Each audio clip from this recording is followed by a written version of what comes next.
Class 5, chapter number 10, moral science. Nip the evil in the bud.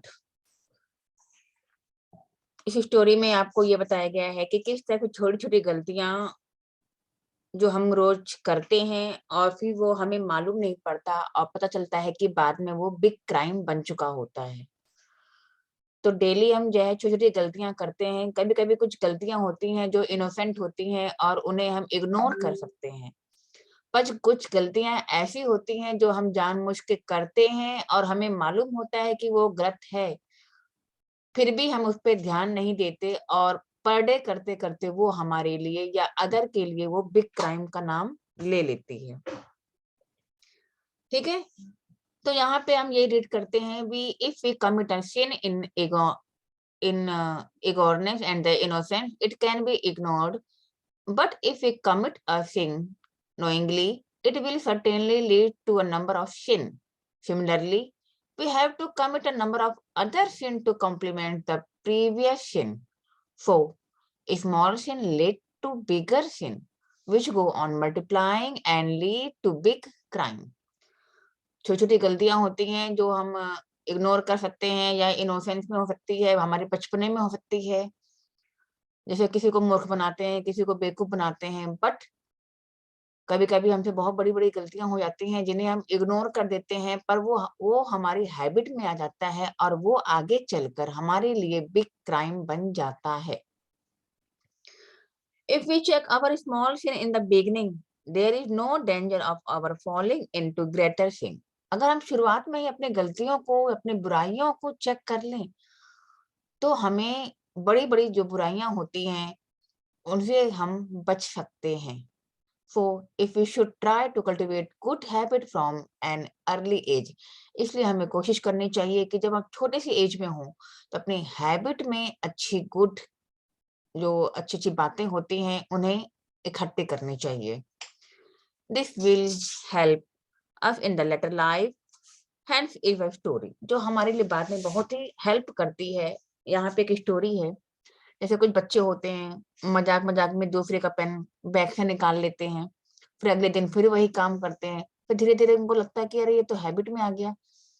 फिर धीरे-धीरे वो किसी के बैग से कुछ निकालने लगते हैं, फिर कभी पैसे निकालने लगते हैं, फिर धीरे-धीरे करते-करते वो चीज़ उनकी हैबिट में आ गया और फिर वो बड़े-बड़े काम करते चले जाते हैं।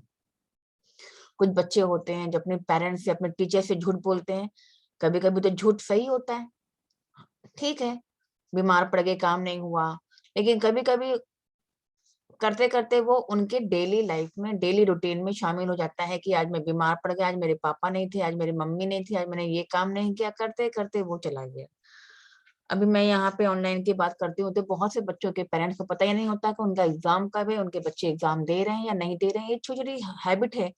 अभी एग्ज़ाम छोटे-छोटे हैं, लेकिन यही अगर हैबिट बन गई, तो जो अब आने वाले एग्ज़ाम हैं, सीबीएसई के बड़े-बड़े जो एग्ज़ाम्स हैं, उन्हें आप क्वालीफाई नहीं कर पाएँगे।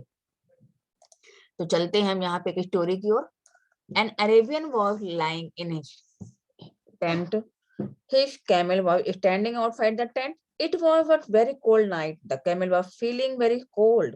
So the camel peeped in and said, "Sir, it is extremely cold outside. May I put my head inside the tent?" Taking pity on the camel, the master said, "Yes, you may." एक story है एक Arabian की जो अपने tent में सो रहा था और उसका जो कैमल था वो बाहर टेंट के बाहर खड़ा था। बाहर बहुत ठंड थी और कैमल को बहुत ठंड लग रही थी। तो कैमल ने टेंट के पेट में झांकना, तो झांक कर बोला, सर, बाहर तो बहुत ठंड है, क्या मैं अपना हेड टेंट के अंदर रख सकता हूँ थोड़ा सा?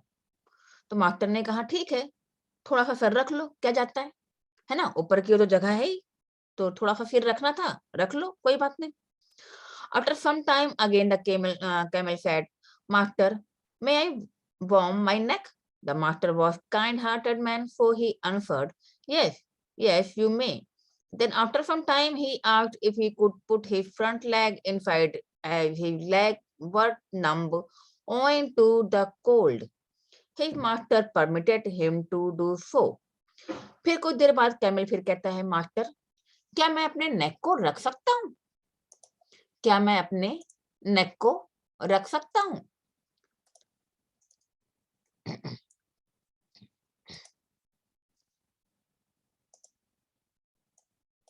तो मास्टर तो बहुत काइंड हार्टेड का था, उसने ठीक है, हाँ, हाँ, रख लो, नेक को रखने में अच्छा है, जैसे सिर रखा वैसे नेक रख लो।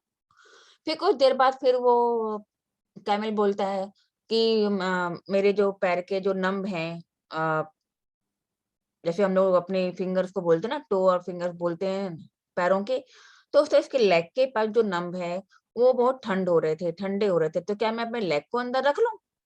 अब जब सिर रख लिया, नेक रख लिया, पैर रख लिया, तो बचा क्या? तो मास्टर ने परमिशन दे दी, क्योंकि वो खुद तो नींद में था। अब सोचो, जिसका सिर और नेक और पैर अंदर आ गया हो, तो बचा क्या? Body.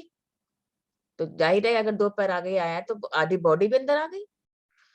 Shortly after the camel said, please see my master. फिर कुछ देर बाद कैमल कहता है, मास्टर मुझे देखो। I keep the door open by standing the in the middle of it. मैंने डोर ओपन कर दिया, देखो मैं बीच में खड़ा हूँ।